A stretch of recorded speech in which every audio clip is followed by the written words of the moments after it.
성령은 누구신가 두 번째 시간입니다. 오늘의 본문 말씀도 디모데전서 3장 16절입니다. 크도다 경건의 비밀이요 그렇지 않다 하느니 없도다. 그는 육신으로 나타난 바 되시고 영으로 의롭다 하심을 받으시고 천사들에게 보이시고 만국에서 전파되시고 세상에서 믿음 바 되시고 영광 가운데서 올려지셨느니라. 영문 성경을 옮겨봅니다. 그리고 논란 없이 경건함의 신비는 위대하니 하나님께서는 그 육체 안에서 뚜렷이 보여주셨으며 성령 안에서 정당해지셨으며 천사들에게 보여지셨으며 이방인들에게 선포되셨고 세상 안에서 믿어지셨으며 영광 안으로 영접받아 올려지셨습니다. 지난 1편에서 의롭게 되어지는 존재는 하나님이신 예수님께서가 아니라 하나님이신 예수님에 의해서 우리 인간이 의롭게 되어지는 것이라고 말씀드렸습니다.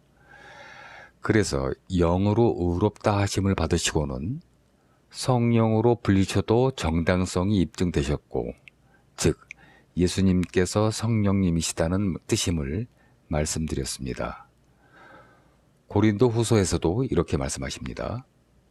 고린도 후서 5장 21절 하나님이 죄를 알지도 못하신 이를 우리를 대신하여 죄로 삼으신 것은 우리로 하여금 그 안에서 하나님의 의가 되게 하려 하심이라. 역시 지난 시간에 말씀드린 바와 같이 한글 성경에서 그는 육신으로 나타난 바 되시고를 영문 성경에서는 God was manifest in the flesh라고 기록하고 있는데 그 뜻은 하나님께서는 그 육체 안에서 뚜렷이 보여주셨다 이렇게 옮겨집니다. 이 부분에서 아주 미묘한 차이가 있습니다. 한글 성경은 그는이라 하였고 영문 성경은 하나님이라 하였습니다. 그래서 영문 성경이 육체 안에 계신 그분이 하나님이시다는 개념을 더욱 명확히 하여 줍니다. 예수님, 곧 하나님께서 육체 안에 계시면서도 본인께서 하나님이신 것을 인간들이 알도록 자신의 정체를 뚜렷이 보여주셨다는 의미입니다. 물론 이렇게 하셨어도 은혜가 없어 뚜렷이 알지 못하는 자도 있습니다.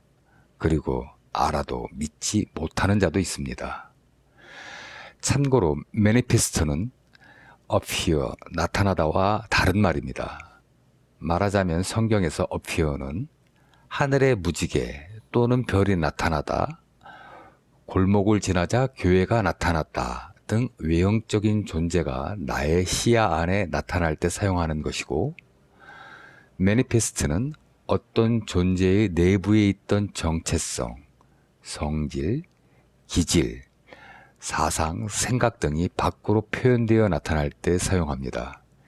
예를 들면 내 안에 잠겨져 있던 하나님께 받은 하나님의 아들로서의 유전 형질이 이제서야 뚜렷이 나타났다 이렇게 말합니다.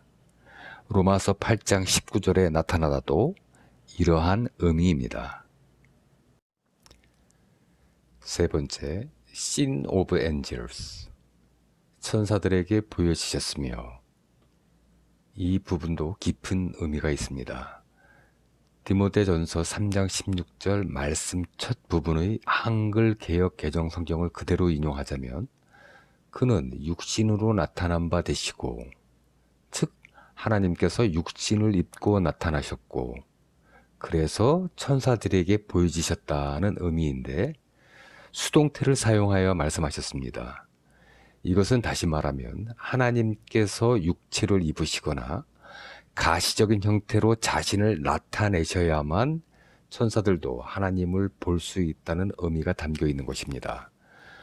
우리가 흔히 천사들은 영들이기에 천국에서 여호와 하나님 아버지를 천사들의 눈으로 직접 볼 수 있을 것이라고 생각하는데, 천사들도 영들이긴 하지만 우리 인간과 마찬가지로 피조물이기에 하나님의 본체를 직접 볼 수 없습니다.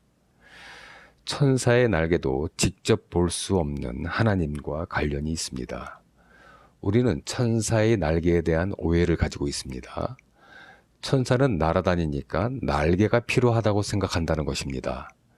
날개는 공기가 있어야 그 작용을 할 텐데 다니엘에게 온 가브리엘은 공기도 없는 우주를 통과하여 이 땅에 왔습니다. 그렇다면 천사의 날개는 날아다니는 수단으로서 역할을 하기 위해 있는 것이 아닙니다. 천사는 날개가 없어도 공간을 이동할 수 있는 물리적인 능력 자체가 있다고 보는 것이 타당할 것입니다. 단 천사는 무소부재하지는 않습니다. 이사야 6장 2절에서 3절에 보면 스랍들이 모시고 섰는데 각기 6 날개가 있고 그 둘로는 자기의 얼굴을 가리었고 그 둘로는 자기의 발을 가리었고 그 둘로는 날며 서로 불러 이르되 거룩하다 거룩하다 거룩하다 만군의 여호와여 그의 영광이 온 땅에 충만하도다 하더라. 참 이상합니다. 여호와께서 보좌에 앉으시고 천사들이 모시고 섰는데 두 날개로는 얼굴을, 두 날개로는 발을 가리었다고 기록하고 있습니다. 그렇습니다.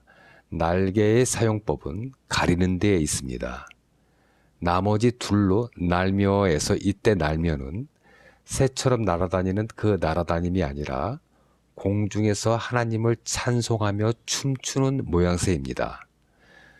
에스겔 1장 6절과 11절에서도 보면 에스겔은 4개의 날개를 가진 그룹 천사들을 보았는데 그룹 천사들도 두 날개로는 자기들의 몸들을 가리었다고 기록하고 있습니다. 그룹 천사나 스랍 천사들이 날아다니는데 그 날개를 사용하지 않고 왜 가리는 데 사용하고 있을까요? 그것은 바로 창조자이시며 지존자이신 여호와 하나님으로부터 나오는 그 존재 자체의 위엄과 강력한 영광의 빛으로부터 자신을 보호하기 위해서입니다. 그래야만 천사들도 살 수 있기 때문입니다. 언약궤 위에 덮는 그룹 천사가 있습니다. 역대상 28장 18절, 또 향단에 쓸 순금과 또 수레, 곧 금 그룹들의 설계도대로 만들 금의 무게를 정해주니 이 그룹들은 날개를 펴서 여호와의 언약궤를 덮는 것이더라. 이 그룹 천사들이 언약궤를 왜 덮고 있습니까? 바로 언약궤에 존재하시는 여호와 하나님, 그 존재 자체의 위엄과 강력한 영광의 빛으로부터 지성소를 드나드는 인간 제사장들을 보호하려고 그렇게 덮고 있는 것입니다. 정리해 보자면 창조된 창조물들은 천사나 사람이나 모두 육신을 입으시기 전, 즉 어떤 가시적인 형태로 자신을 보여주시기 전에 여호와 하나님의 본체를 볼 수 없습니다. 디모데전서 3장 16절은 육체를 입으신 하나님이신 예수님에 관한 구절임을 다시 한번 인지하시고 다음 시간에 계속하겠습니다. 감사합니다.